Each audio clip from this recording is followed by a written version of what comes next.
Well, welcome back. WNST, Towson, Baltimore, and Baltimore Positive. I got the new swag out. People are asking me, where'd you get that? Oh, I got it from Strategic Factory, strategicfactory.com. Big shout out to Keith Miller, and even a bigger shout out to Bob Elliott. My buddy, I grew up with him. He works at a Strategic Factory. He gave me the thumbs up on the new gear, so I know it's good. My cat's been trying to destroy the strings on it already, so I know it's good. So Harker Brothers is shipping ice cream for the holidays. Lots of folks saying, hey, I don't know what to get somebody. I can't go out and do shopping. I'm shopping online. I want to get my money to the big box, Amazon or whatever. This is local, door to door.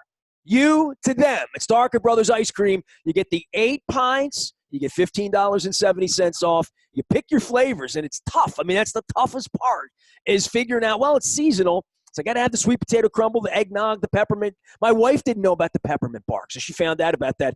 And, she's away for the holidays with her family. She said, when I get back, Christmas, we better have peppermint bark here. So Bill Cole's ordered his. He joins us each and every week from Cole Roofing and Gordian Energy. I got the hat. I got the mug with the Rofo coffee in it, dude. But I got the new swag on, so I don't have the Cole Roofing shirt today. How are you? I mean, let's see. City shut down. Ravens are teetering. They're going to Cleveland. President's trying to overthrow an election. I don't know. Other than that, everything's cool. How are you? I'm just checking my mailbox, waiting for my Baltimore Positive swag to show up so that I can wear it on the podcast. Here we go. Well, I'm just saying. That's going to go around, is what's going to happen. All is good considering, right? The perpetual insanity that we live in these days. Like, it's all good, right? We'll find some positive somewhere in there. Well, I mean, we'll get to football in a minute. Let's just start with this, because you're the first person I've had on, honestly, since the proclamation of the new mayor. Dude, you and I have gone down the river and talking about the future of the city and where we are. And maybe 90 days from now, the shots will arrive. I don't mean those kind of shots. I mean the virus shots will arrive, and we will start to heal, and we will have a football season next September, and things will come back, and the Hippodrome will open, and the aquarium, it will be normal at some point. And we'll look back on this and say, first day on the job, he shut down all the businesses. It was a move of brilliance, because look what happened in the aftermath. But I know so many small business owners here who look at this and say, that can't be the first thing you do, dude. You have to come meet me and talk to me before you shutter my business. And I'm on that side of communication and conversation with actual local business people about what the impact of this is going to be. And you know me, dude, I'm on the side of epidemiology. I'm a Fauci guy. Everything they told us that would happen, just like the movie, right? They told us what would happen if we didn't do this and we didn't do that. Now we're losing 20,000 people, all this stuff, right? Yep. Here we go. So I think Baltimore's in it now. Yeah. So I could very easily jump on board with you, like, who's the handler, right? And like, how can you not at least try and do one positive thing as your first act as the new mayor? Like even if it's something simple, just at least let's have a good headline the first day, and then we'll do the bad headline the second day. But that would smell a little political. So I guess my offer in attempting to try and not be negative about it is, maybe he's not a politician, right? Maybe he's not, he proclaimed that he wasn't going to do this, worried about his next election, which I find shocking. I don't know how that's possible. I mean, he's a young guy. He's got a career ahead of him. He has to have some consideration for his future political aspirations, not to mention that if you serve your constituency properly, that should allow you to get reelected. So that was like a throwaway line. I honestly I'm in total shock that I'm shocked that it's the first thing that happened. Yeah, you know what I mean? Like sworn in on Tuesday, shut the city down on Wednesday.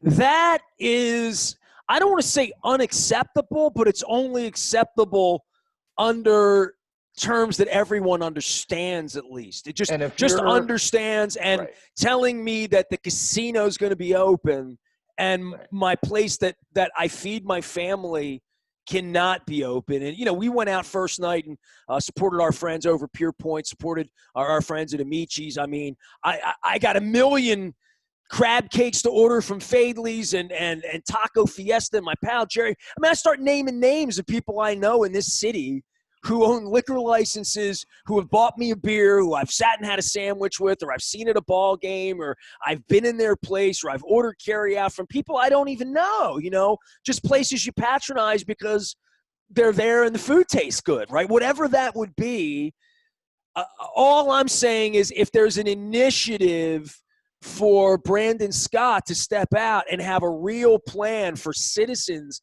to be supporting Ekeben so they stay in business and supporting, Poppy's Tacos, whomever it is, doesn't matter. Any business in the city or any municipality, if this happens to Johnny O in the county, I know Stuart Pittman, did all hands-on county thing. And, he's shown some incredible leadership. I think look, I know all these county executives now. That's been part of Baltimore Positive. I haven't sensed that any of them really want to screw things up. Now, they may have a different ideology, but to me, if you explain the ideology, I can at least call BS on it and say, I disagree with that because fundamentally I disagree with it because it's the first thing you did, and I'm not really sure you understand the ramifications because the business owners I know don't really understand what the hell's going on, really, and that's not putting us in a good place, and it's just not. How long do you think Brandon Scott has been 99% sure that he was going to be mayor? It's 6 months, or okay, let's even be more conservative than that. 4 weeks. There's absolutely nothing that can go wrong now. I'm going to be the mayor, right? Dude, he was never going to lose the election. I understand. I'm not debating that part of it. Just dude, if his transition team wasn't starting on June 16th, that's fine. Okay. All I'm getting to is since November 3rd or whatever the date was, he's known, right? And if he really believed this was necessary and his team of scientists were telling him, you have to close the restaurants, that was on the table a week ago, 2 weeks ago, 3 weeks ago. He knew that, right? He knew that was a lever that he may have to pull. I think every mayor understands that. I mean, we saw what happened in L.A., and I saw the video of that Pineapple Hill woman. Everybody saw that. The thing that's going to kill the restaurants is the amount of food that they throw away, right? Because you've now given them 2 days to shift their plan. And oh, by the way, they got their delivery on Tuesday. And there's lots of other things that are going to really hurt them.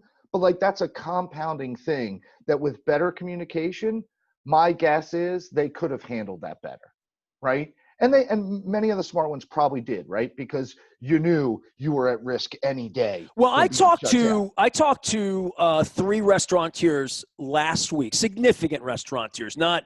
Yeah, I'm not saying that it's smaller, but people that do a larger volume and have, during normal times, a very successful, decades-long operation, right?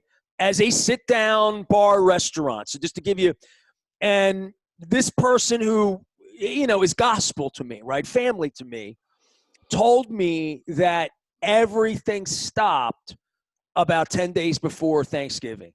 The fall off that happened between October 15th and November 15th was dramatic. Now that's weather because the weather was really good and people were out moving around. Customer sales, you're just saying ringing the cash and people willing to come in and sit down when it was 50%, right? Where you could operate at 50% and operate tables and still maximize whatever space you had that, other than high tide on Friday and Saturday night, most places weren't slammed on Tuesday or Wednesday. So operate, but cutting to 25% now eliminates any chance that on Friday night or Saturday night you can get whole, which anybody that has been in the restaurant business knows what I'm talking about. Dude, I was a DJ back in the early 90s, I had a company called Critics' Choice DJ. Shout out to Hump and Howie Share, my partner. And, we DJ'd at Poor Richards. I met Joe Enoch DJing at Gators Pub on Belvedere Square. Did you know that? No, but Joe was that Loyola. does not surprise me. No, this is 1992, 1993. I had long hair, like I do now, way longer.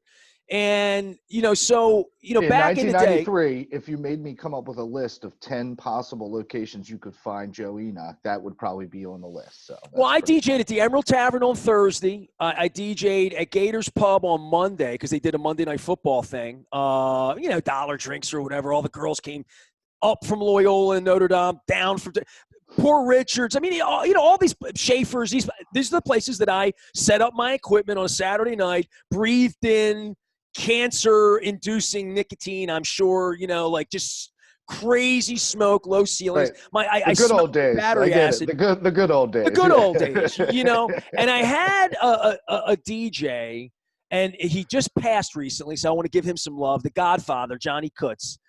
Anybody knew The Godfather. And The Godfather would hire me out. He also did karaoke for parties. And Johnny could say, he's multi-talented entertainer. And he told me, he said, listen, kid, in the restaurant business, if you're not, doing good on Thursday and laughing to the bank on Friday and Saturday and got a gimmick on Sunday, you'll never make, and then, I'm 22 years old. I never slung drinks. I never waited tables.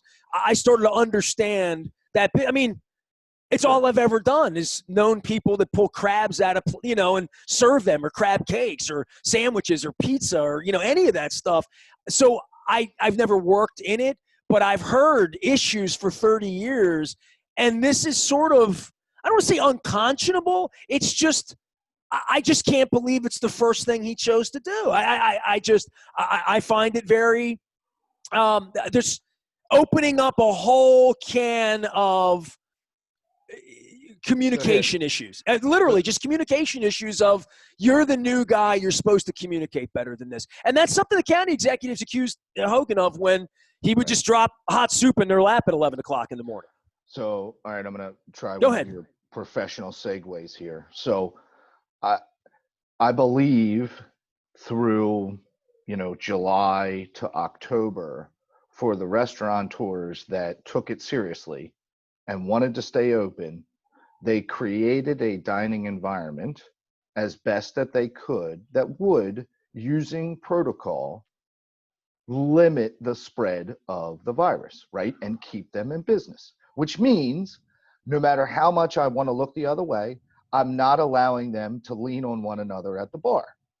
I think a lot of the problems were like that. A lot of people didn't want to do that and had the pressure of the Friday and the Saturday nights and just kind of looked the other way, and not enough police, health police out there. So it gave them kind of a tarnished we position. do not have a 100% buy-in from our community, right? Hold on. We have people that just don't care. I got to get to the segue, right? No, go ahead. Keep going. So my problem with Brandon is that it seems like an uninformed decision. Hogan didn't come out and shut all the restaurants down around the state. He said, we're going to increase our task force. You and I discussed this, And everybody hated that. Yeah, and I would have preferred we did some coaching as opposed to some punishment or whatever, but I get it. He didn't take into consideration that we are actually smarter now than we were in April, because we actually know, like, some kids are in schools. We've learned that can be done effectively, right? There's no risk, but if you follow procedures and protocols, it can be done. Here's my segue. So prior to the Ravens game, Dez tests positive, right? Craziness. The guys go on TV and they start talking about it. Blah, blah, Dez, holy cow, this is just breaking. And the host, whose name I can't remember, talks to Kurt Menefee. Right. What's the guy's name that gets all the inside scoop on that one? Jay Glazer. Jay Glazer. There you go. So Jay Glazer comes. See, I know these people, so that's it's even cool. better. Yeah. No, that's why I need you, right? Jay Glazer says, I talked to them. They did contact tracing. Nobody's at risk of not playing. And Menefee says, totally shocked, like top of his head blown off. How is that even possible? We just have clips of him on the field with other people. It's like, hey, Menifee, dude, are you reading or learning anything about the pandemic? No, you're not, because it doesn't really affect your life because the NFL, blah, blah, blah. If you follow the protocol and you wear masks and you stay socially distanced and blah, blah, blah, and you look at the risks, there's a protocol that they follow, and they followed it. It's not a determination of right or wrong. These are the rules that we built. When you drive an automobile, you have to wear a seatbelt. If you have a cold, you should stay home. Like, we go through society, we build these rails to operate it. And rather than bringing those restaurants, to your point about communication, I think that the Fox people there missed a chance to educate the population, right? Like, we're all tuning in, like, what the hell else is there to watch on a Tuesday night? Dude, right? forgetting that, they rolled a 4.5-minute segment on how Des Bryant had matured, and he had matured, and he had grown up, and he had matured, and by 8:05 he had retired on Twitter, and at 8:30 he was drinking wine. Totally bonkersville, right? but missed a public service opportunity to just talk about what we're doing to survive, because you made a really optimistic description in the beginning about next football season and life down the road with this shot that everybody's going to get. And I'm operating a little bit more pessimistically on that. I just am a little bit, I think it's better. No. That example was only brought up to say if everything goes perfectly, which right. I'm not. Yeah. Believe me, if I had $1 to bet that next September things are normal here, I'd say who's running the country. I'd say where are the shots. I'd say what happened. What's the bottom for a place like Baltimore if every business in Fells Point goes out of business? Every business in the harbor's already before the thing started. I live here, Right, I've seen places go out of business in Federal Hill. I'm very Hamden, these places that are thriving places where people gather and spend money and choose commerce and choose more than that. They choose neighborhood.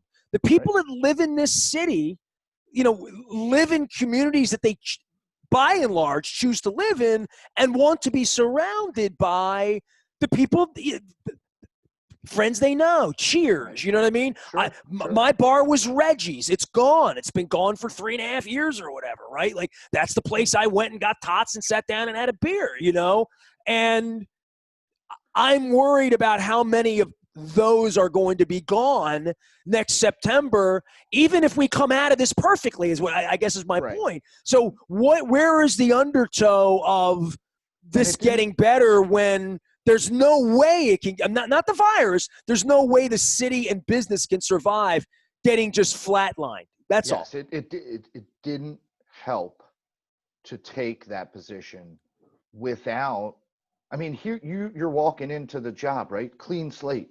Like, yeah, people have opinions, but like, you haven't been the guy yet. And this is the first thing you do, as opposed to your point, right? Like, he could have met with all them people a week ago. Right? Like, he didn't have the demands of a mayoral schedule, right? He could have met with them a week ago, pulled in the restaurant association, the hospitality people, could have had Zoomed with 30 of them and said, listen, this is what the scientists are telling me. We got to figure this out. Because tourism is a part of our city that I want to Well, they're running Visit Baltimore ads everywhere. Right. Because I want to build this through my mayoral time, we're going to engage and we're going to figure out how to do this. But he didn't do any of that. You know what I mean? So let's get on to the Ravens here, because we talk about Des Bryant, you talk about crisis management, right? The only thing I learned is that the Cowboys are terrible. That's the only thing I learned. And if you were awake on Thanksgiving, you would have already known that, apparently. Correct. And I think, like, if you're in America right now and you have an interest in tackling somebody, you should go apply for a job at the Cowboys. because they don't have Poor Mike anybody on Nolan. that team. They don't have anybody on that team that wants to tackle anybody. Bill Cole is here. He is Cole Roofing and Gordian Energy. We don't just talk a little bit about the city. You and your family have been putting roofs on places here for 101 years. That'll be 102 very soon, right? A couple weeks, right? By the way, I go to 29 years next week. I'll never catch Cole Roofing, but tell me what you're doing on roofs around the city. I think I've done this a couple different ways, and none of them are really good. But the concept being that we just take care of roofs. I got a lot of really good people that are empathetic to the situation when water comes in your building, and we like to problem solve. So any kind of problem, really, because to your point about the things you're doing with Baltimore Positive, like we have tons of friends, and we like to support our friends, right? And we like to bring the city up. So if you have a roof problem, call me, great. But if you have a paving problem or an underground problem or whatever, like I got a guy for that. And most of my people, right? My people are really get satisfaction out of being able to help people. So whether we're actually doing the work or we're just getting you in touch with another person who's going to be able to do the work for you that you can trust and will treat you fairly, like that's all good stuff, right? So we're doing roofs, we're doing solar. I don't know if you can see the I see the pictures solar right behind you. So one day you'll show me your real busy. office with like all the sports memorabilia on the walls too. Yeah, okay. Maybe one day. I don't know. I don't know. People think this is fake behind me or that I should go green screen. I don't know. They know the Cole Roofing mug is real because it's starting to get worn a little bit. Right. It's got little scratches down under here and stuff like that. Bill Cole is here. He'll be watching the Ravens. Hey, do you have trepidation on this Cleveland thing? I mean, I've talked to a bunch of people. By the way, incredible conversation with Dave Zastidle this week, former punter, about him having COVID 6 weeks ago. He has 5 children. They all play sports and all that. And I also had an amazing conversation with Kim Herring, Ravens Super Bowl champion safety, one of my favorite people. He is up in New Jersey. He is involved with Clear, which, is an amazing thing because of contact tracing and getting on airplanes and secure personal IDs. Teach me about this. He's smarter than me. Went to Penn State. So I've had some conversations, but this is weird where they're all greased up, right? Like Cleveland's is 9-3 and ready to, and they can't even come to the game in that way. And I think what a lost opportunity for fun. I still have my flight for Monday night. I haven't canceled. I'm not going. Yeah. I'm not going as much as I'd like to. I mean, I got a leg lamp here from Cleveland for crying out loud. I'm not going, but I'm sitting back and I wish I were going because I think it's going to be a good game. I think this one fascinates me. I think so too. Like, I don't ever want to root for them, but just from, I guess, a human standpoint, like I feel kind of bad that those guys, so much was expected from them last year and they kind of fell apart, right? So the Browns? Like good for them to kind of get their stuff together. You're not going to make nice with Browns fans here this week, right? We need this game. We got to win this game. I'm just saying. Show them sympathy the year Flacco got hurt. You'd be nice to him. But good for them to finally get their stuff together until Monday night, and we can have a real game. Like it's not a joke, right? Like good for them to get your stuff together. We're still going to beat you by 2 touchdowns, but so. From that standpoint, hey, it's nice to have a game because I'm not sure we'll have any good ones after that. But then again, like half our team is still seemingly missing because they have real injuries, not just COVID injuries. And I think we're banged up. And I don't want Lamar to get to the playoffs and lose in the first round. 3 years in a row, that's a scary. Well, you better want him to get to the playoffs. I don't know. Because you don't think they're good enough to win a Super Bowl, right? I don't want them to get to the playoffs and lose the first round. Okay, that any other option is okay to me. Like even if you don't make the playoffs, dude, battle scars are what it's all about, man. That's not the right mentality, Cole. We're gonna have to talk. I mean, I'm gonna fix you next week. This is a wrong attitude to have going into the holidays. I don't want Lamar having the tag of losing the first round every year. 3 years in a row, that's a well, tag. Then go and don't lose in the first round. Go win in Buffalo. Go win in Pittsburgh. Go win in Kansas City. You're going to go to Kansas City or Pittsburgh, right? Maybe they get COVID that week. We learned don't play without it, right? Bill Cole is here, Cole Roofing, Gordian Energy. Hey, man, I appreciate you. And appreciate you, weird brother. times, man. We're all in it together. Go, support Taharka, right? Get some ice cream. Right. Definitely want you to do that. Get the discount and all that. But go out in Baltimore and curbside from a place you haven't been to, like Amici's or Taco Fiesta or anywhere. And, you know, Right. Roost Chris or anywhere in the city. Our partners. And you like somebody in Federal Hill, go down to Federal Hill. You like Hamden, go to Hamden. You know, Mount Washington, go to Mount Washington. East Side, West Side, Highlandtown, Canton, Fells Point, anywhere. Upper Highlandtown, Lower Highlandtown. You haven't lived until you've had a steak sitting in your car outside the restaurant you wish you were inside of. You haven't lived until Did you do that? I don't know. Probably. I eat in my car a lot. I'm on the road a lot, so. But I don't know if I've ever eaten a steak in my car. But, dude, but I don't have my Pizza John stuff here because, like, right? I have a cup back here. But I went to Pizza John's Monday night, and I'm driving back from Pizza John's in Essex. I dropped the pizza off to my kid in Dundalk, and I'm thinking, man, when's the last time I've like been in the car an hour before a Ravens home game picking up food from Pizza John's? And I'm thinking this is kind of a blessing, and I'm smelling that cheesesteak coming out of the bag, you know, and I'm like, I'm going to make the most of this. Right. So I did. Yep. I made the most Yep. of it on Monday night. Or Tuesday. It just felt like Monday night. Next week it'll really be Monday night, right? Yeah, maybe. We haven't Trying to get my calendar together, man. Merry Christmas, happy holidays. We'll see you next week. You too, brother. Thanks. Bill Cole will be here and talk about how he put the Phooey on the Ravens, the way Joe Buck and Troy Aikman put the Phooey on Justin Tucker the other night. Ness at Baltimore Positive finds me, BaltimorePositive.com. There it is. Intelligent conversation. It's true, even though I'm a part of it.